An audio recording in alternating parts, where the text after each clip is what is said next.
এইখানে টিএসপি এবং ইউরিয়া একসাথে মিক্স করে ব্যবহার করতেছে, এই জমিনগুলোতে দিচ্ছে। আমি ওনাকে একটু উদ্বুদ্ধ করলাম সামনের এইবার না, মানে ওনার আরও কিছু ফলট জায়গা আছে, এইবার এইখানে দিয়ে পরবর্তী জায়গাগুলোতে আরও কিছু জমিন আছে, ওই জমিনে আমাদের গাজী অ্যাগ্রো পাওয়ার ব্যবহার করবে।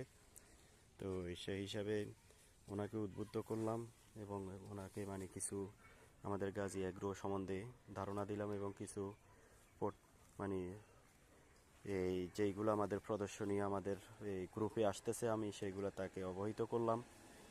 আমাদের এই এখানে বিস্তীর্ণ এলাকায় ধানের চাষ হয়, এখন দুইজন কৃষক এখানে আছে।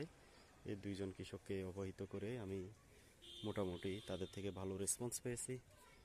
আমি অবশেষেই সকলকে সালাম এবং ধন্যবাদ জানিয়ে আজকের ভিডিও সংক্ষিপ্ত এখানে শেষ করলাম। আসসালামু আলাইকুম।